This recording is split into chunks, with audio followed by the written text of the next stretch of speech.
καλώς ορίσατε. Καλό μεσημέρι, κύριε Καλετερίδη. Ευχαριστώ πάρα πολύ για την πρόσκληση. Να εκφράσω κι εγώ την οδύνη μου για αυτό που συνέβη στα Τέμπη και το οποίο βύθισε σε πένθος έναν ολόκληρο λαό, όχι μόνο τις οικογένειες. Γιατί θα μπορούσε να είναι οποιοδήποτε μέσα σε αυτά τα βαγόνια, οποιοδήποτε από εμάς, το παιδί οποιοδήποτε. Και σε όλα τα άλλα τα βαγόνια των ελληνικών σιδηροδρόμων που κυκλοφορούν κάτω από αυτές τις συνθήκες που τώρα όλοι τις μάθαμε μετά την τραγωδία στα Τέμπη. Ξέρετε, κύριε Πρέσβη, ερχόμενος εδώ στο σταθμό ήρθα με τον ηλεκτρικό και απέναντί μου συνέβη κάτι πραγματικά το απροσδόκητο και θα έλεγα και το απίθανο. Κάποιος κάλεσε μία κυρία στο τηλέφωνο, σήκωσε το τηλέφωνο και η γυναίκα αυτή άρχισε να κλαίει. Και στη συνέχεια ομολόγησε ότι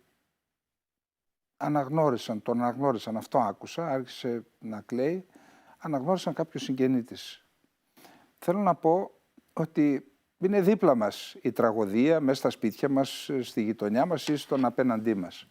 Και θα ήθελα, παρακαλώ, το σχόλιο σας.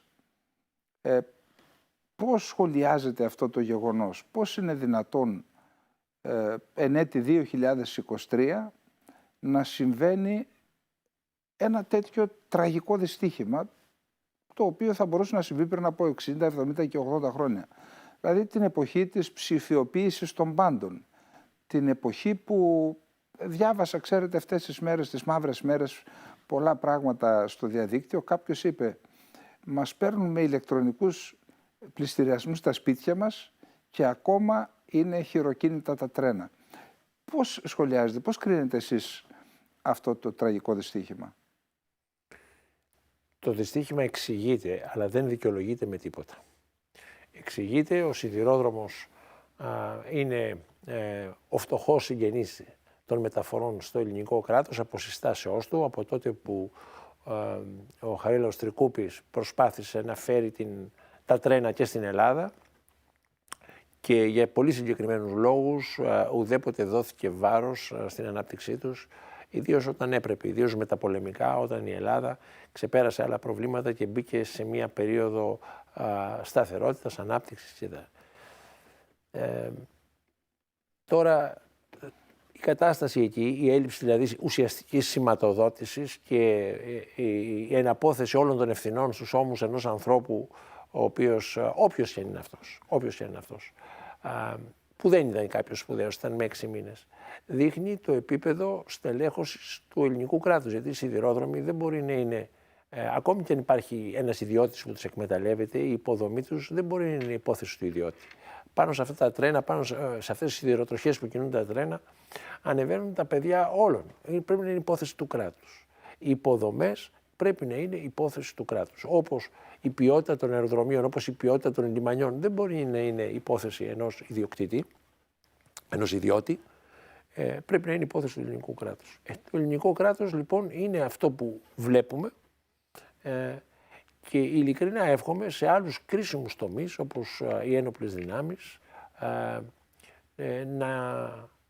το Υπουργείο Εξωτερικών ξέρω είναι σε καλή κατάσταση, αλλά δεν είμαι βέβαιος, δηλαδή όλοι πρέπει να αναρωτιόμαστε ποιος τομέας του κράτους πάσχει από θανάσιμη και κρυμμένη κάτω από το χαλί παθογένεια και ο ενδεχόμενος δόλος και η αμέλεια έχουν πάρει το πάνω χέρι. Σε ποιο τομέα? Τουλάχιστον από το Υπουργείο Εξωτερικών που προέρχομαι, πολλά μπορούν να του προσάψει κανείς και εγώ του έχω σούρει δημοσίως ούκο λίγα και τώρα και στη διάρκεια της θητείας μου, αλλά είναι σε καλή κατάσταση. Ένας θεσμός που κάπως λειτουργεί. Οι ένοπλες δυνάμεις, ο κάθε κλάδος. Κύριε Πρέσβη, υπάρχει ένα ζήτημα και αυτό είναι το θέμα της λειτουργίας του ελληνικού κράτους, αλλά το ελληνικό κράτος, ξέρετε, είναι συνάρτηση, ο τρόπος λειτουργίας του ελληνικού κράτους είναι συνάρτηση και της εκτελεστικής εξουσίας, δηλαδή των κυβερνήσεων, του πολιτικού συστήματος. Υπάρχουν μια σειρά από τομείς. Το δημόσιο χρέος. Από το 1974 μέχρι σήμερα αυξάνεται συνεχώς. Καμία κυβέρνηση δεν κατόρθωσε να το τιθασεύσει. Η παιδεία. Είναι πανθομολογουμένως η παιδεία χειροτερεύει. Μάλιστα η κυρία Ευθυμίου είπε ότι το επίπεδο των γνώσεων ενός αποφύτου του δημοτικού πριν από 40 χρόνια είναι ανώτερο από τον απόφυτο ενός λυκείου τη σημερινή εποχή. Έχουμε και μια σειρά από άλλα ζητήματα. Η υγεία.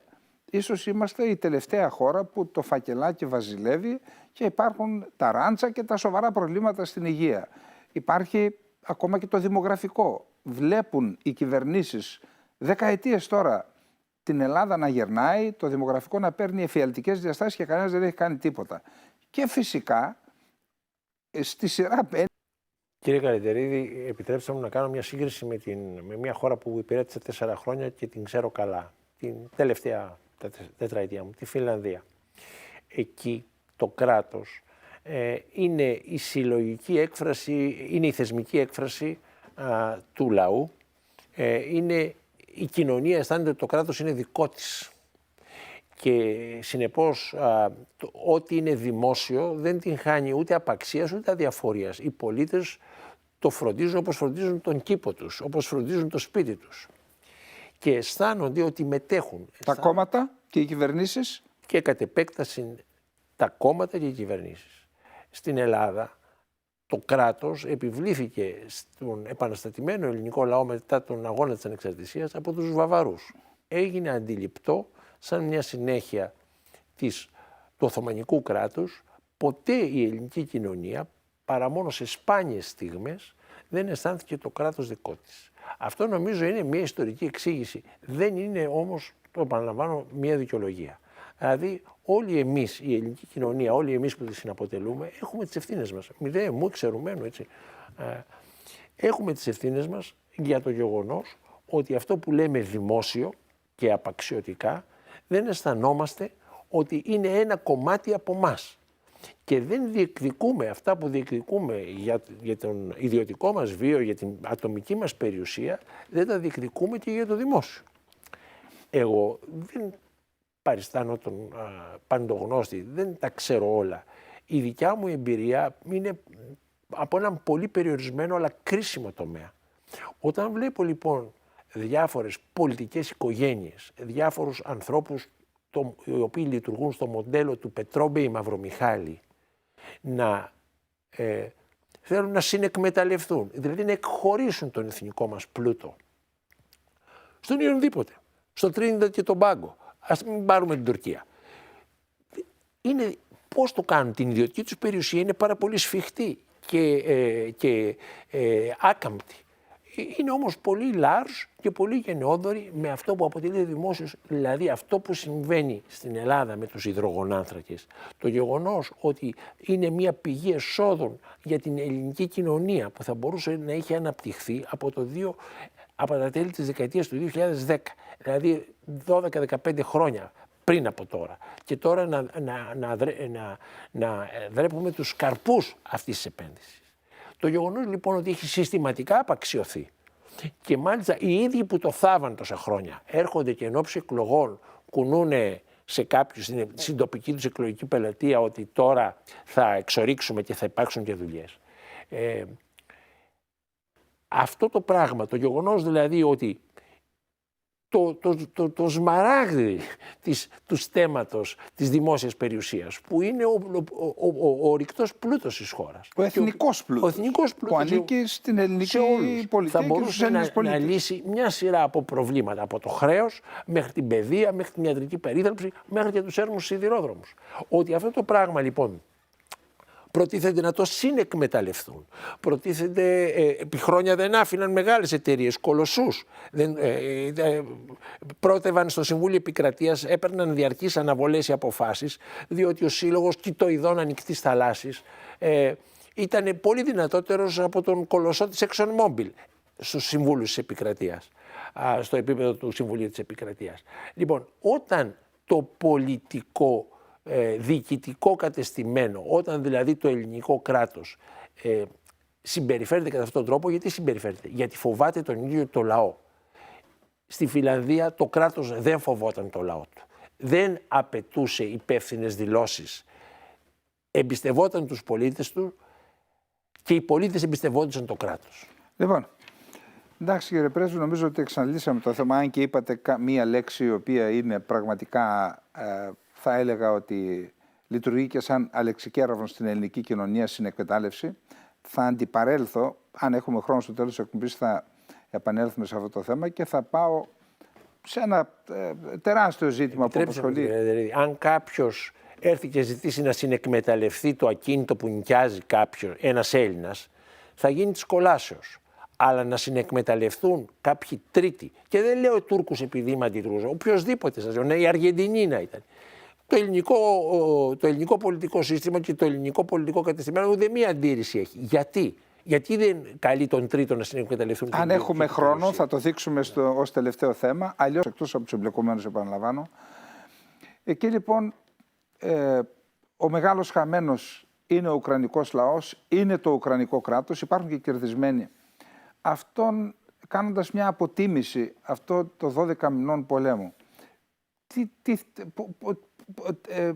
τι θα θέλατε να πείτε για αυτό το ζήτημα, κύριε Πρέσβη? Ποια είναι η δική σας αποτίμηση, η άποψή σας για αυτόν τον πόλεμο? Τι έγινε αυτούς τους 12 μήνες και τι προοπτικές υπάρχουν? Οι προοπτικές που υπάρχουν είναι το πάγωμα και η διατήρηση της σύγκρουσης στο πρότυπο της Κορέας. Στην Κορέα επί 4 χρόνια οι αντίπαλοι προήλαβαν, υποχωρούσαν, ήταν ένας ενματηρότατος αγώνας, ο οποίος είχε πραγματικό θύμα, πέρα από τους νεκρούς στρατιώτες του ΟΗΕ, τους νεκρούς Κινέζους, είχε τον κορεατικό λαό. Και ακόμη η Κορέα είναι διαιρεμένη, οι 2 χώρες βόρεια-νότια, ενώ όλοι οι Κορεάτες μιλούν την ίδια γλώσσα. Το ίδιο λοιπόν θα συμβεί και στην Ουκρανία, το ίδιο μοντέλο, διότι κανένας αντίπαλος δεν είναι αρκετά δυνατός για να πετύχει την κατάρρευση του άλλου. Αυτό ήταν μια έκπληξη. Οι Ρώσοι, όπως είπατε, έλπιζαν ότι μέσα σε 14 μέρες θα επαναλάβουν αυτό που είχε γίνει το 2014, είχαν καταλάβει την Κριμαία, ρίχνοντας ελάχιστους πυροβολισμούς με στρατιώτες δίχως διακριτικά κτλ. Είναι η τάση των επιτελείων και των διπλωματών, δεν βγάζω έξω από τους διπλωμάτες από την εξίσωση, να πολεμούν τον περασμένο πόλεμο. Δεν συνειδητοποίησαν τις ποιοτικές αλλαγές, το γεγονός δηλαδή ότι η Ουκρανία αντιπαρέταξε ένα κομμάτι της κοινωνίας της, συν μισθοφόρους σε μεγάλο βαθμό, συν πρωτοφανή εξοπλισμό που δεν τον έχει πάρει ολόκληρο, ούτε η Γερμανία έχει τόσα όπλα όσα δόθηκαν σταδιακά στην Ουκρανία, και αυτή τη στιγμή όλη η Δύση δουλεύει, τα εργοστάσια παραγωγής πυρομαχικών από τη Βουλγαρία μέχρι την Αμερική δουλεύουν για να τροφοδοτούν αυτή τη σύγκρουση. 1 εκατομμύριο βίδες ρίπτονται κάθε μήνα από τις Ουκρανικές Ενόπλες Δυνάμεις, αντίστοιχος αριθμός και από τις Ρωσικές φυσικά. Και έχουν δοθεί μέχρι στιγμής, 100 πυροβόλα είναι τώρα καθοδόν, περίπου 900 πυροβόλα διαφόρων διαμετρημάτων, αυτοκινούμενα, ρημουλκούμενα και πολλαπλοί εκτοξευτές από δυτικές χώρες στον Ουκρανικό στρατό. Αν προσθέσουμε και τα πυροβόλα που είχαν, αντιλαμβάνεστε ότι όντως έχει μια δύναμη πυροβολικού υπολογίσιμη ο Ουκρανικός στρατός. Πάντως, ασχέτως της εμπλοκής της Δύσης, και σας μιλώ τώρα ως στρατιωτικός, είναι αξιοθαύμαστη η μαχητικότητα που έδειξε ο Ουκρανικός στρατός. Ασφαλώς υπάρχουν και μισθοφόροι, υπάρχουν και εξωτερικοί παράγοντες. Πάντως ο Ουκρανικός στρατός, ιδιαίτερα τώρα στο Μπαχμούτ, ένας αγώνας που είναι άνισος, σχεδόν στην πόλη Μπαχμούτ, σχεδόν είναι περικλωμένη η πόλη, πραγματικά πολεμούν με αξιοθαύμαστη γενναιότητα και αυτοθυσία. Εν πάση περιπτώσει, η δικιά σας αποτίμηση ποια είναι? Καταρχάς, υπάρχουν κερδισμένοι και χαμένοι.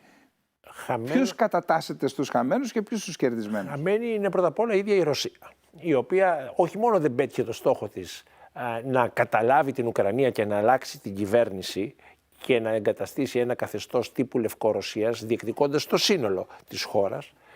Όχι μόνο αυτό, αλλά απέδειξε σε όλο τον κόσμο ότι οι ένοπλες δυνάμεις της είναι αυτό που έλεγε παλιά ο πρόεδρος Μάο, χάρτινη τίγρης. Δηλαδή αυτή τη στιγμή οι πιο αξιόμαχες ρωσικές δυνάμεις είναι δυνάμεις της Βάγκνερ, οι μισθοφόροι. Και οι Τσετσένοι. Και οι Τσετσένοι. Οι οποίοι το τελευταίο διάστημα έχουν αποσυρθεί Ναι. Αυτή τη στιγμή οι πρωταγωνιστές είναι όντως οι Βάγνερ. Για ποιο λόγο? Πολιτικά, αν το εξετάσει κανείς αυτό, είναι γιατί ο πρόεδρος Πούτιν και το καθεστώς που εκπροσωπεί ο πρόεδρος Πούτιν δεν εμπιστεύονται το στρατό. Σε ένα πραγματικό πόλεμο, όπως είδαμε στον Δεύτερο Παγκόσμιο Πόλεμο, ο άνθρωπος που αποφάσιζε για πάρα πολλά πράγματα ήταν ο στρατάρχης Ζούκοφ. Έτσι. Δηλαδή ο κόκκινος στρατός είχε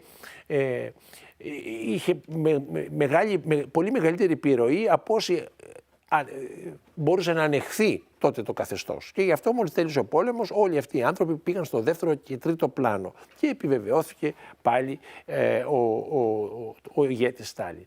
Λοιπόν, αυτή τη στιγμή η Ρωσία δεν πολεμάει έναν πόλεμο, η κοινωνία της δεν έχει καταλάβει τι ακριβώς θέλουν στην Ουκρανία και αυτό είναι ένα ζήτημα έλλειψης στρατηγικής πραγματικά. Ωραία, ας πάρουν τον Μπαχμούτ μετά από τόσες θυσίες και τι θα γίνει μετά από αυτό. Δηλαδή, εάν καταλάβουν όλη την ανατολική όχθη του Δνιπέρου. Ωραία, τι θα γίνει μετά? Δεν θα μπορούν να τους βομβαρδίζουν από τη δυτική με το πολύ καλό πυροβολικό και καλύτερο το κάνουν διαρκώς μέρα με τη μέρα οι Ουκρανοί. Άρα, τι θα έχουν κερδίσει? Ο μεγάλος χαμένος είναι η Ρωσία. Ο άλλος μεγάλος χαμένος είναι η Ευρώπη και ιδιαίτερα η Γερμανία. Η μεν Γερμανία τέλειωσε αυτή η προνομιακή σχέση να είναι μεταπράτης ενέργειας, της φθηνής ρωσικής ενέργειας, μεταπράτης την πουλούσε πανάκριβα σε όλους εμάς τους υπολείπους στην Ευρωπαϊκή Ένωση. Αυτό το πράγμα τέλειωσε. Οι Αμερικανοί την επανέφεραν βιαίως εκεί που πρέπει. Όπως είχε πει ο Λόρδος Ισμέη, το ΝΑΤΟ σκοπό έχει να κρατήσει τους Ρώσους μακριά από την Ευρώπη, τους Αμερικανούς μέσα στην Ευρώπη και τους Γερμανούς κάτω. Λοιπόν, η Γερμανία αυτή τη στιγμή είναι κάτω και θα παραμείνουν κάτω. Και όποιος νομίζει ότι δεν θα παραμείνουν κάτω, ας δει τι συνέβη με τους αγωγούς. Ποιοι κατέστρεψαν τους αγωγούς. Και μετά το τελευταίος χαμένος είναι το περίφημο ευρωπαϊκό οικοδόμημα. Πέρα δηλαδή από τις εσωτερικές του παθογένειες, όπως έδειξε το σκάνδαλο με τα εμβόλια, το σκάνδαλο Καηλή, Μαρόκο κτλ. Δηλαδή όπου φαίνεται ότι οι θεσμοί της Ευρωπαϊκής Ένωσης είναι κάποιοι οι οποίοι επί μονίμου σταθερής βάσεως χρηματίζονται για να παίρνουν τις α ή τις β αποφάσεις. Πέρα από αυτό έδειξε ότι η Ευρωπαϊκή Ένωση ως διεθνής οντότητα, ως soft power για την οποία ήμασταν τόσο περήφανοι και εδώ πέρα είχε γίνει νέα χριστομάθεια η Ευρωπαϊκή Ένωση για τα πάντα. Όπως παλιά λέγαμε τι κάνει το κράτος, λέγαμε τώρα τι κάνει η Ευρώπη. Λοιπόν, όλο αυτό το πράγμα καταλήγει σε ένα αδιέξοδο. Δεν έχει ούτε πολιτική, ούτε οικονομική δυνατότητα, ούτε γεωπολιτική δυνατότητα να παίξει τον αυτόνομο ρόλο που είχαν ονειρευτεί οι άνθρωποι που την έστησαν στα πόδια της. Συνεπώς, αυτός είναι ο χαμένος. Η Ουκρανία ασφαλώς είναι χαμένη. Η Ουκρανία ήταν χαμένη εξ υπαρχής. Ναι. Ήταν χαμένη εξ υπαρχής. Έγινε το πεδίο μάχης. Στους κερδισμένους ποιους κατατάσσετε? Τους Αμερικανούς. Είναι ένας θρίαμβος της αμερικανικής πολιτικής. Έθεσε εκτός μάχης ουσιαστικά τη Ρωσία. Είναι πιασμένο το ένα της χέρι στο δόκανο που λέγεται Ουκρανία.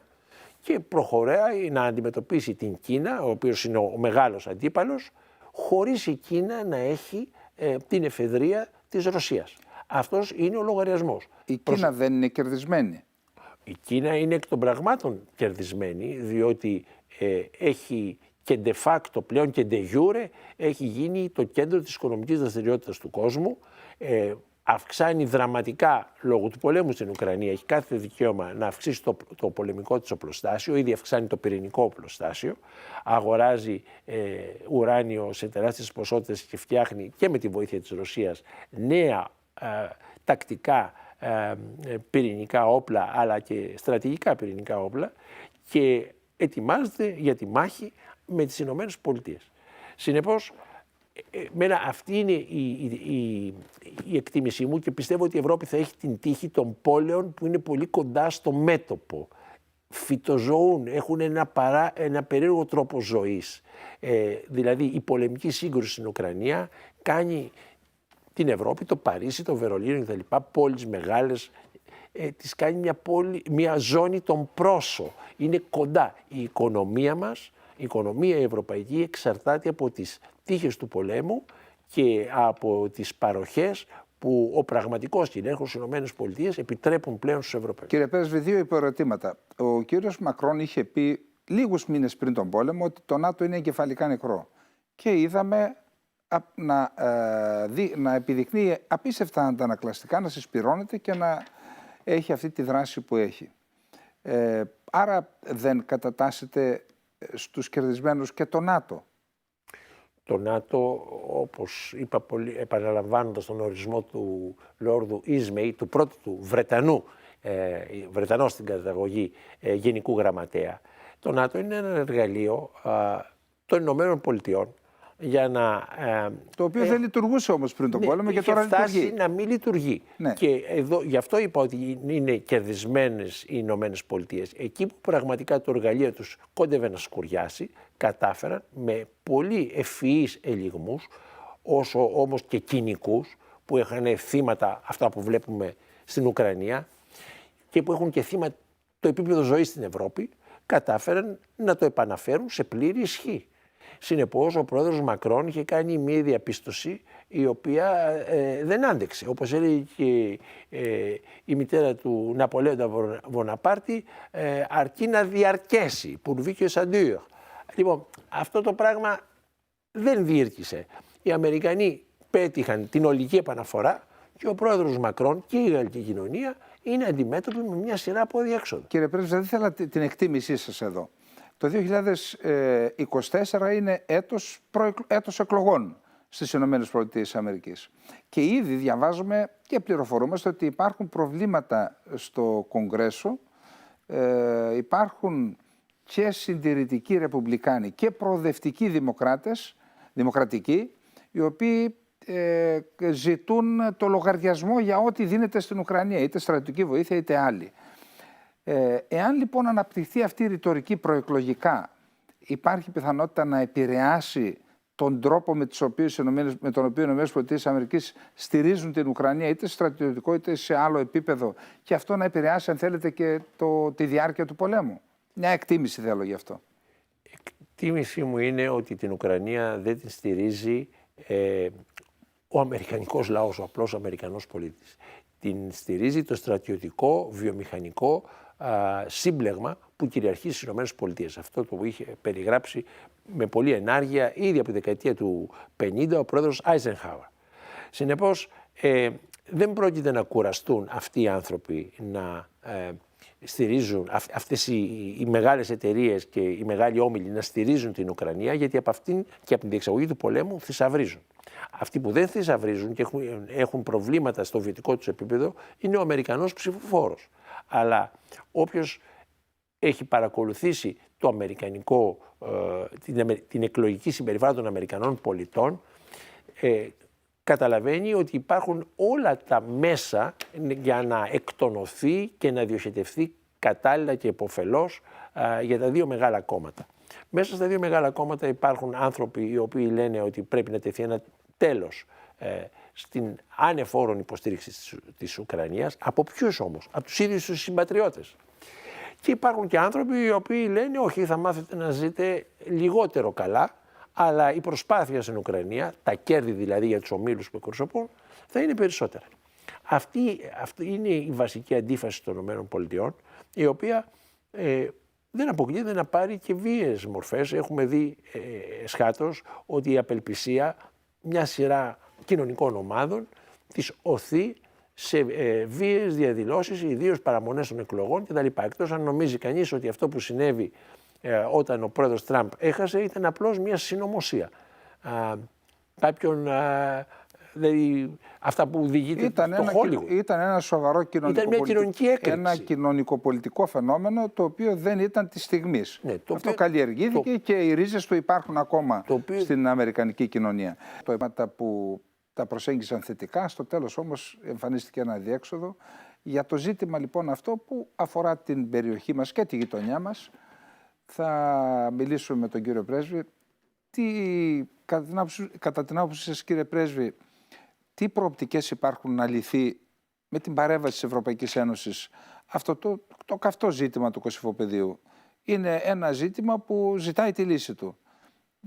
Η Σερβία έχει μια στάση, παρότι έχει μια άλλη ρητορική στις Βρυξέλλες. Όταν επιστρέφει ο Βούτσιτς στο Βελιγράδι, έχει μια σκληρή ρητορική για το θέμα. Πού πιστεύετε ότι θα οδηγηθούν τα πράγματα? Πριν από μερικές εβδομάδες μάλλον, πιθανόν να είχαμε και φτάσαμε κοντά και σε μια εμπλοκή. Εξαρτάται κανείς τι θεωρεί ότι είναι λύση στο Κωσυφοπαίδιο. Το Κωσυφοπαίδιο αποσχίστηκε από τη Σερβία, διότι η συντριπτική πλειοψηφία των κατοίκων του ήσαν Αλβανοί. Οι Σέρβοι ήσαν 8% περίπου. Το 92-93% ήσαν Αλβανοί. Στο βόρειο Κωσυφοπαίδιο, στην περιοχή της Μητρόβιτσα, περίπου το 90% των κατοίκων είναι Σέρβοι. Αυτό που δηλαδή είναι ένα μικρό Κωσυφοπαίδιο. Είναι ένα μικρό Κωσυφοπαίδιο. Συνεπώς, αυτό που ζητείται από τον κύριο Βούτσιτς είναι να τους εγκαταλείψει στη διοίκηση αυτού του παραδείσου δημοκρατίας και λειτουργικότητας, κρατικής λειτουργικότητας, που είναι το κράτος του Κωσυφοπαιδίου, η Πρίστινα. Δηλαδή ο κύριος Άλμπερτ Κούρτι να είναι πρωθυπουργός και αυτών των Σέρβων, γιατί επιμένουν να κατοικούν μέσα στην διοικητική οντότητα που είχε φτιάξει ο Τίτο και την είχε βαφτίσει Κωσυφοπαίδιο. Εάν το κάνει αυτό η Σερβία, εάν δηλαδή αδιαφορήσει για ένα κομμάτι του ίδιου του πληθυσμού, ουσιαστικά ανοίγει την πόρτα του εξανδραποδισμού της. Η Ελλάδα, έτσι όπως έχει συμπεριφερθεί απέναντι στην Κυπριακή Δημοκρατία, είναι το παράδειγμα προς αποφυγή για τη σερβική ηγεσία. Μπορεί η σερβική ηγεσία να έχει λίγη σχέση με τη δημοκρατία. Μπορεί να είναι αυταρχική, μπορεί να είναι διεφθαρμένη. Έχει όμως μια συναίσθηση της εθνικής ταυτότητας.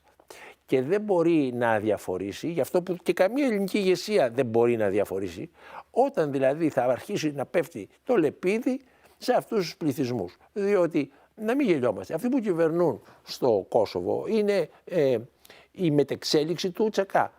Πώς θα λύσουν το πρόβλημα με τους Σέρβους που κατοικούν στην πλούσια σε ορυκτά βόρεια περιοχή? Θα το λύσουν με δημοκρατία, θα το λύσουν πώς? Θα το λύσουν οθώντας τους να φύγουν. Αυτό το πράγμα δεν μπορεί να το ανεχθεί η σερβική ηγεσία και ο σερβικός λαός. Όπως και ο ελληνικός λαός δεν θα μπορούσε να ανεχθεί να προχωρήσει η Τουρκία πέρα από την πράσινη γραμμή και να μην ξέρουν τι να κάνουν οι Κύπροι. Να τεθούν ενώπιον του διλήμματος ή κολυμπούν ή αμήνονται. Γι' αυτό το λόγο ο πρόεδρος Μπορέλ, ο επίτροπος Μπορέλ εμφάνισε ένα σχέδιο.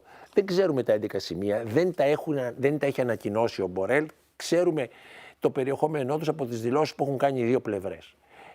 Εμένα προσωπικά μου θυμίζει την ενδιάμεση συμφωνία που υπέγραψε η Ελλάδα για την πρώην Ιουγκοσλαβική Δημοκρατία της Μακεδονίας, με την οποία αναλαμβάνουμε την υποχρέωση να μην την εμποδίσουμε να εισέλθει στους διεθνείς οργανισμούς. Αυτό υπάρχει. Αυτό το στοιχείο υπάρχει. Ένα από τα 11 είναι αυτό. Ωραία. Να μπει δηλαδή το Κωσυφοπαίδιο στην Ευρωπαϊκή Ένωση και στον ΟΗΕ.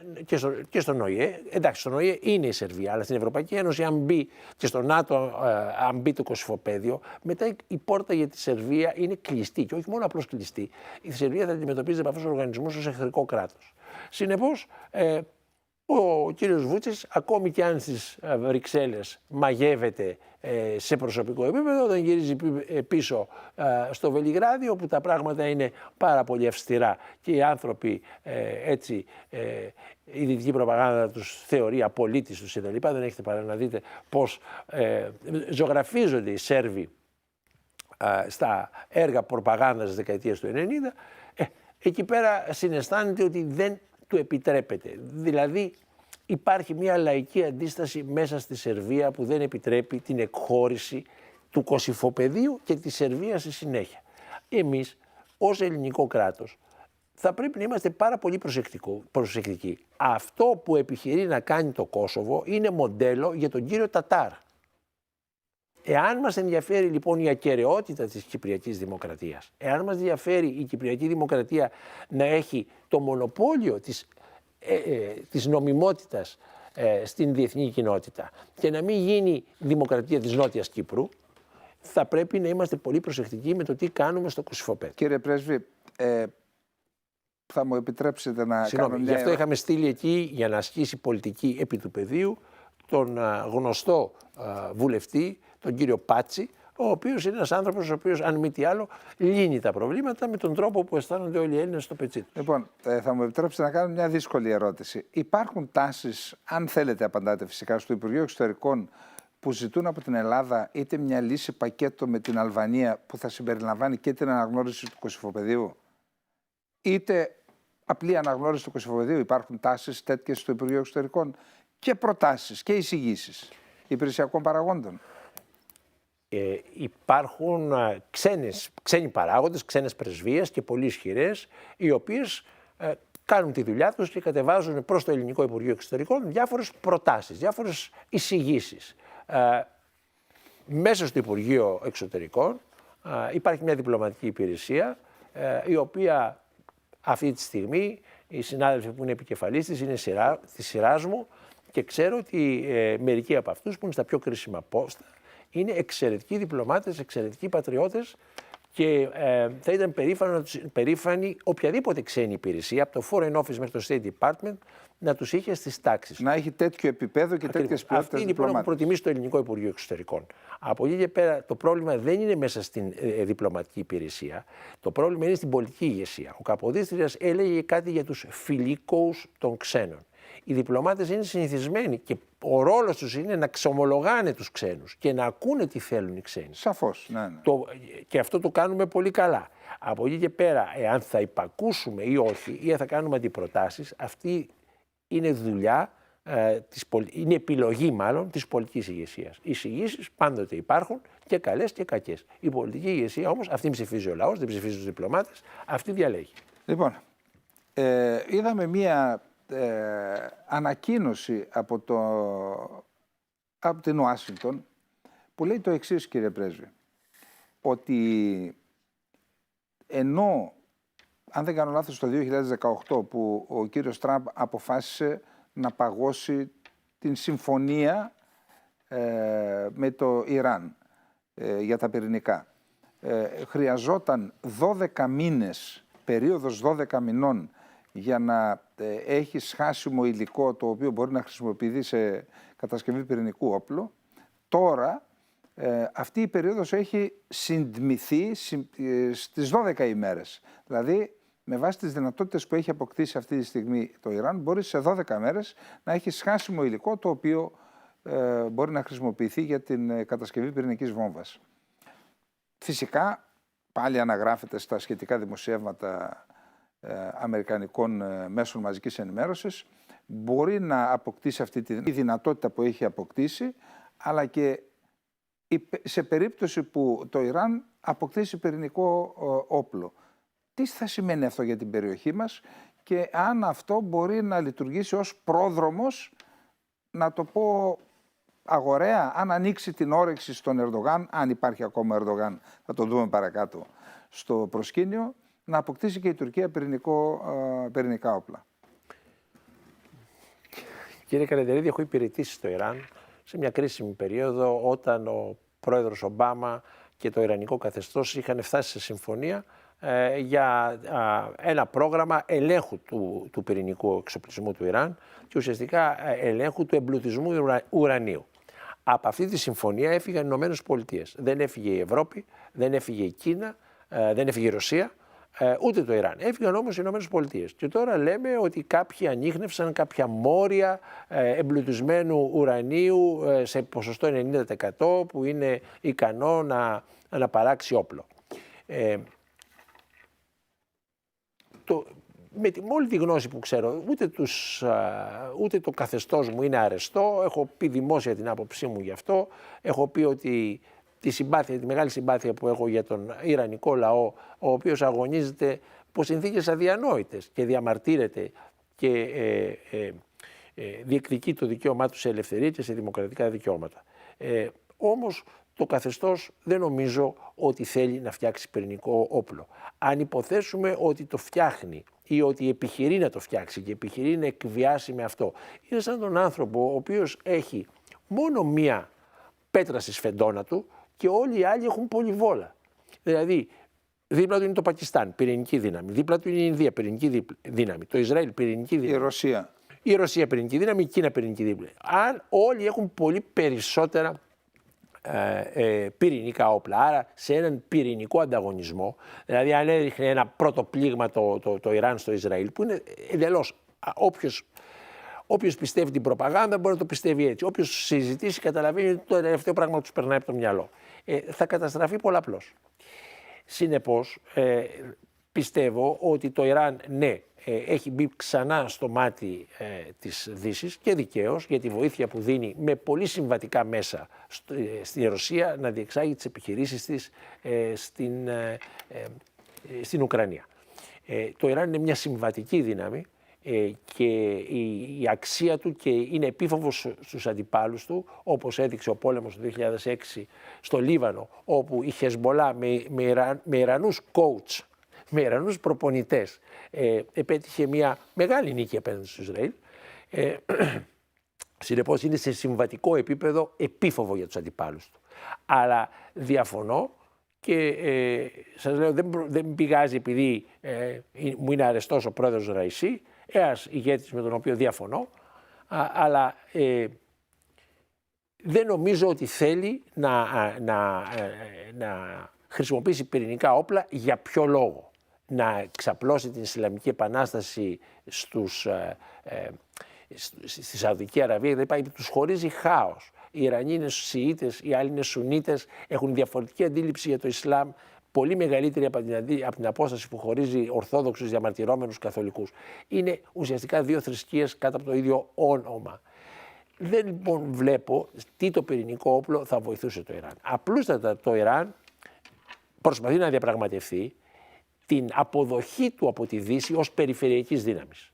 Και ένα από τα όπλα, ένα από τα διαπραγματευτικά χαρτιά που έχει πάνω στο τραπέζι, διαπραγματευτικό χαρτί, είναι η ικανότητά του να φτιάξει. Αν πραγματικά ήθελε, τεχνολογικά έχει τη δυνατότητα. Λοιπόν, να φτιάξει μια-δυο βόμβες. Επειδή είμαστε λοιπόν στα πυρηνικά, η Ρωσία, ο πρόεδρος της Ρωσίας, ο Βλαντιμίρ Πούτιν, αποφάσισε να παγώσει την συμμετοχή της Ρωσίας στη συμφωνία New Start. Στην ουσία είναι η Start 3, η οποία αφορά, για να γνωρίζουν όσοι τηλεθεατές δεν το γνωρίζουν, αφορά τον έλεγχο των διυπηρωτικών πυράβλων που μπορούν να μεταφέρουν φυσικά πυρηνικά όπλα.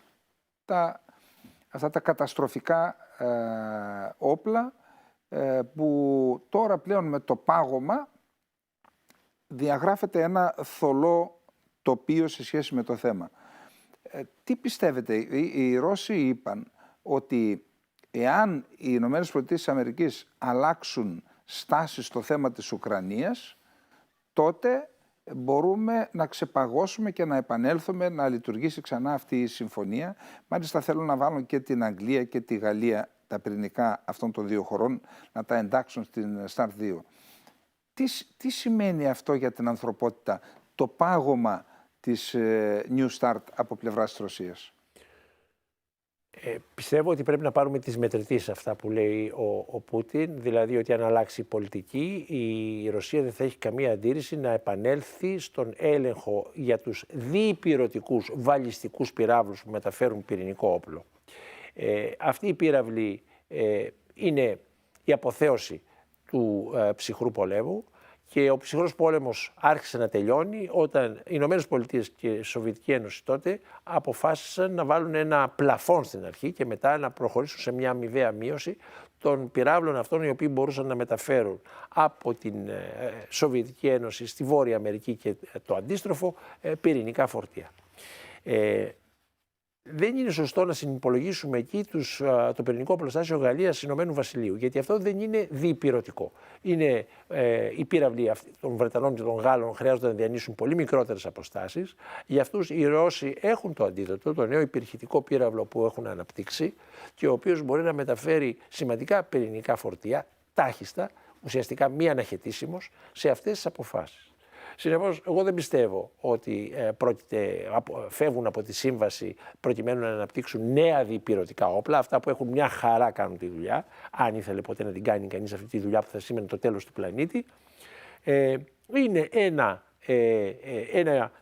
ένα πολιτικό, εκφοβίζουν τη Δύση ότι μια πυρηνική δύναμη όπως η Ρωσία δεν μπορεί να χάσει τον πόλεμο στην Ουκρανία. Άποψή μου είναι ότι μια χαρά μπορεί. Και η Αμερική ήταν πυρηνική δύναμη, αναμφισβήτητη, και έχασε τον πόλεμο στο Βιετνάμ και έχασε το Ιράν. Θέλω λοιπόν να πω ότι πολλές πυρηνικές δυνάμεις υποφέρουν από ήττες. Έχουν χάσει συμβατικούς πολέμους. Ακριβώς. Το πυρηνικό όπλο δεν είναι πανάκια.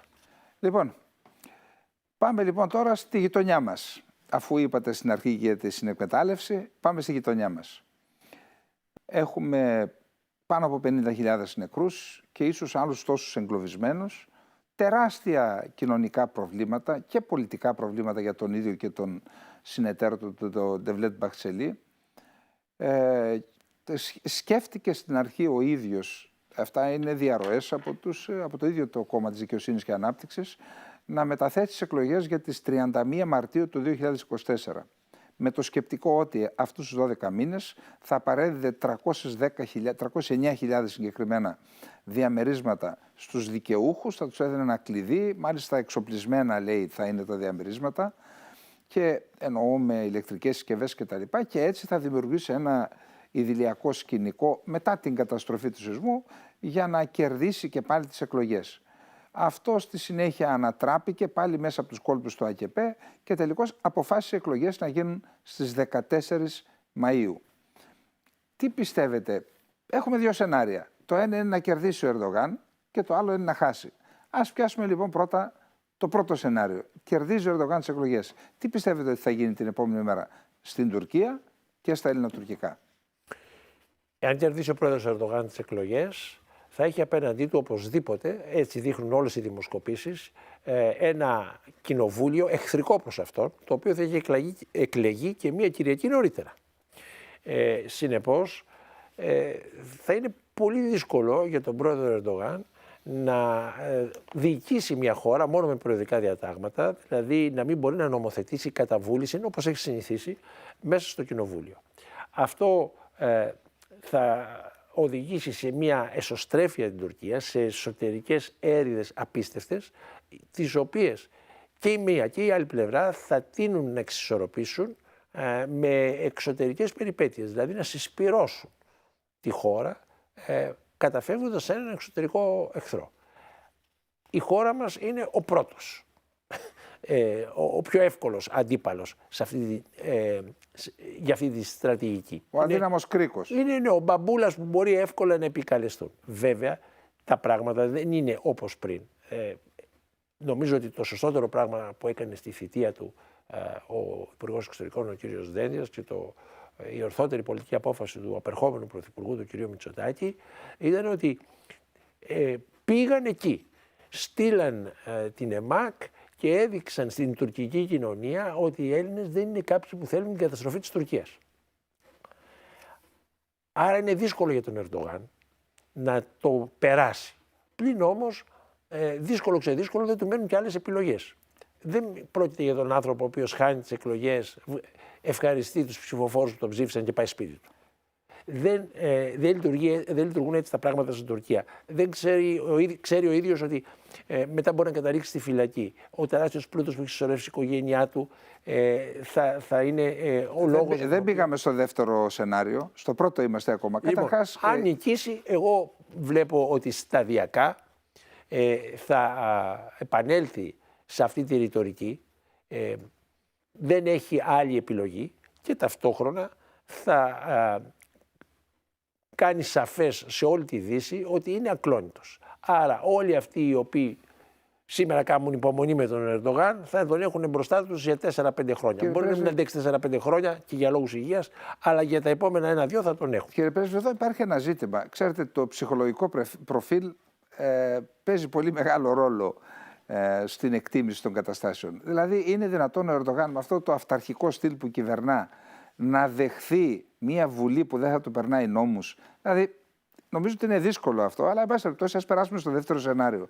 Δεύτερο σενάριο, έχουμε τον Κιλισδάρογλου, αυτός είναι πιθανόν ο αντίπαλος του, πρόεδρο Δημοκρατίας, άξενέρ πρωθυπουργός, αλλαγή πάλι του πολιτεύοντος, από προεδρική θα γίνει προεδρευόμενη δημοκρατία. όμως θα έχει να διαχειριστεί αυτή η κυβέρνηση αυτά τα τεράστια προβλήματα που γέννησε ο σεισμός, αλλά και η αλλαγή καθεστώτος. Φύγε εσύ, έλα εσύ, να φύγουν οι ερντογανικοί και οι γκριζιλοί και να έρθουν οι δικοί τους άνθρωποι. Θα έχουμε την αντεκδίκηση όλων αυτών. 200.000 άνθρωποι έχουν διωχθεί. Μάλιστα, νομίζω ότι τις προηγούμενες ημέρες στο Διεθνές Ποινικό Δικαστήριο έγινε μια προσφυγή από τον πρώην Πρωθυπουργό του Βελγίου, επικεφαλής μιας δικηγορικής εταιρείας, και η Ένωση Δημοκρατικών Δικαστών και Εισαγγελέων στο Διεθνές Ποινικό Δικαστήριο εναντίον του Ερντογάν και του τουρκικού κράτους για 200.000 υποθέσεις ανθρώπων που διώχθηκαν, βασανίστηκαν, ορισμένοι εξαφανίστηκαν, βιάστηκαν. Άρα η επόμενη μέρα θα είναι δύσκολη και σε περίπτωση που κερδίσει ο Κιλισδάρογλου. Τι πιστεύετε λοιπόν θα σημάνει για το εσωτερικό της Τουρκίας, αλλά και για τα δικά μας ζητήματα, η επόμενη μέρα με Κιλισδάρογλου και Αξενέρ στην εξουσία?